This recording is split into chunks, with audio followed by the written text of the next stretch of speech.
Cool. Hi, I'm Isaac Hempstead-Wright, and I play Bran Stark. At the very start, we're introduced to this very happy-go-lucky, sort of very vivacious little kid who likes climbing around the castle walls, and his greatest desire is to become a knight. And which one of you was a marksman at 10? Keep practicing, Bran. Bran is probably your pretty average medieval kid who's born to a noble family, which sets us up for some sadness in the future. He's just climbing around happily, doing what he does, and stumbles across one of the biggest secrets in Westeros at that time, which is the fact that the Queen and her brother are having an incestuous relationship. Stop! Stop! And Cersei and Jaime, they're not going to risk a little kid putting their whole kingdom and their whole rulership in jeopardy. The things I do for love. By the start of season 7, Bran is not really Bran as we know it. He is properly the Three-Eyed Raven now, which means the entire history of the world has been downloaded into his head. Bran is now a vehicle for time and history. And so when he gets back to Winterfell and is reunited initially with Sansa, it's not the beautiful Stark reunion we were hoping for, because, as Bran says, he remembers what it was like to be Bran Stark, but he remembers so much else now. He just doesn't register emotions or much like that anymore. He just says and explains what he sees as he sees it. It's like at every second he is existing in so many different time periods. He's experienced the world through so many different people's eyes, and so it kind of turns his brain into something of a computer. And the Three-Eyed Raven. I don't know what that means. It means I can see everything. Everything that's ever happened to everyone. Everything that's happening right now. And then he meets back up with Arya and offers her this dagger that Littlefinger had just given to him previously. Are you sure? It's Valyrian steel. It's wasted on a cripple. He can sort of sense that there's going to be some importance to this dagger. And so as the season goes on, Littlefinger has been pitting the Stark sisters against each other. And just as we think Sansa's going to order the execution of Arya, we discover that she's actually taken some consultation from the world's biggest CCTV archive. You conspired with Cersei Lannister and Joffrey Baratheon to betray our father, Ned Stark. Do you deny it? I deny it. None of you were there to see what happened. None of you knows the truth. You held a knife to his throat. You said, I did warn you not to trust me. And he gets his comeuppance.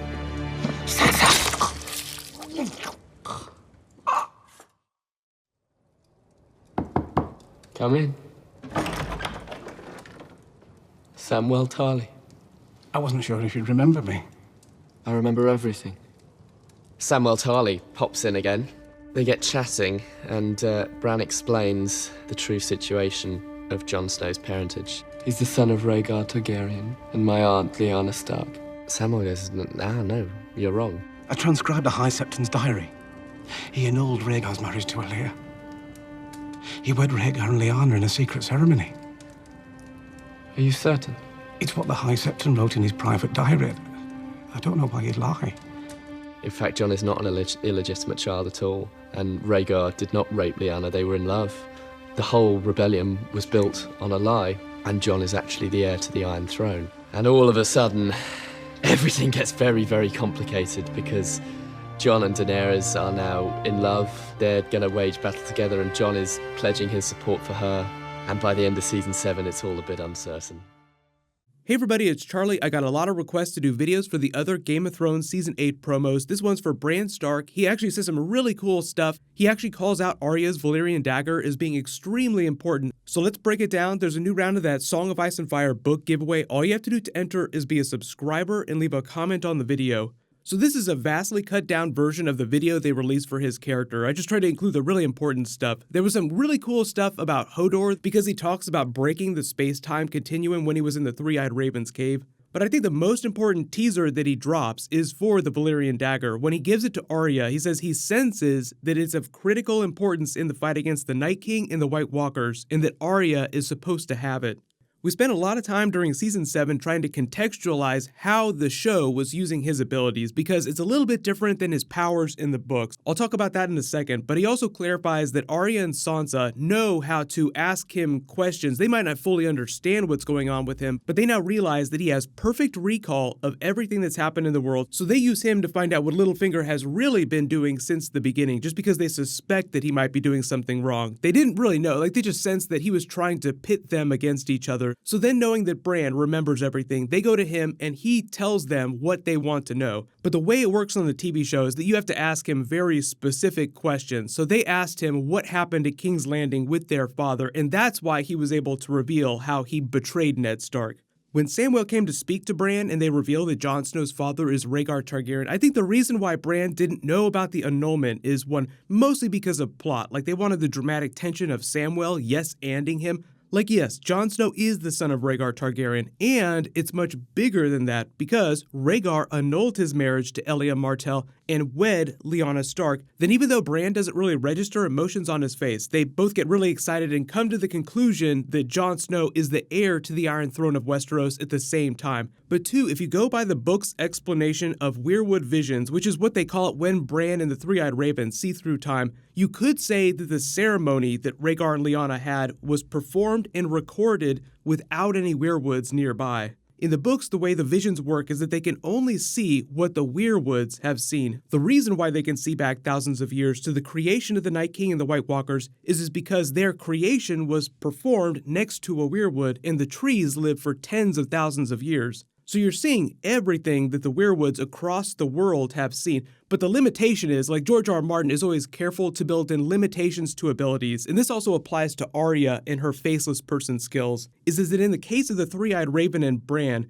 the weirwoods aren't in every city, every room, every place on Earth, and people have been cutting down the weirwoods for thousands of years. That was what sparked the first war between the Children of the Forest and the First Men that led to the creation of the White Walkers. So in the books, Bran can only have visions so long as there are still weirwoods. Just imagine that the weirwoods are like a cloud storage database of all of world history. So if you cut off the weirwoods, you cut off his access to the cloud storage of memories. That's why Bran spends so much time in the Godswood, because that's where he's most powerful, is right next to a weirwood. I've done a lot of videos about Arya's Valyrian dagger, going all the way back to the beginning of Season 7 when we were talking about those episodes and we saw it inside Samwell's book, or at least a dagger that looked identical to Arya's Valyrian dagger. The book was mostly about the Valyrians and the Targaryens and how they would use dragonglass in a lot of their designs. And the really interesting thing is that we don't know about the history of the Valyrian dagger before Robert Baratheon and Littlefinger. It was called the Cat's Paw's dagger because it was given to the Cat's Paw by Joffrey, but we don't know its history prior to Littlefinger. There's a theory that at one time it may have belonged to Rhaegar Targaryen, mostly because of the fact that it had a giant ruby in it, and typically Valyrian designs like that didn't have a lot of rubies in them. We know that Rhaegar was obsessed with the prophecy. He was also a Targaryen, so he had access to a lot of Valyrian steel that other normal wealthy families would not. He himself, also one of the wealthiest people in the kingdom, could pay to have a Valyrian weapon refashioned from another one. As the Crown Prince, he would also have special access to the forbidden sections of the archives in the Citadel that Samwell has to steal from later in the story. The red Targaryen sigil on his armor's breastplate was made out of rubies.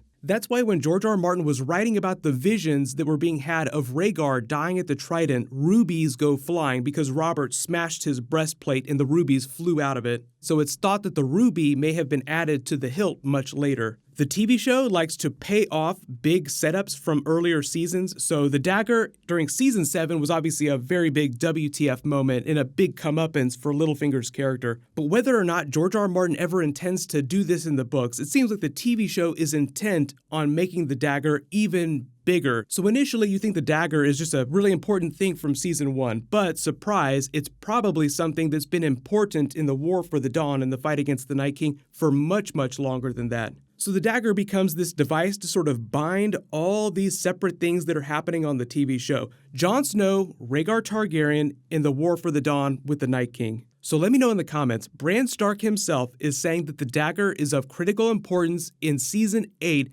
and it's important that Arya have it because something really important is going to happen. Let me know if you think he's just talking about the War for the Dawn, or if you also think that Arya is going to kill Cersei with the Valyrian dagger as well. They dropped a whole bunch of promos for all the main characters like this, so I will do videos for all those other promos in the next week or so, no worries. Congratulations to Lottie, you're the giveaway winner from my last big video. Please email me on the About page of my channel so I can get your details.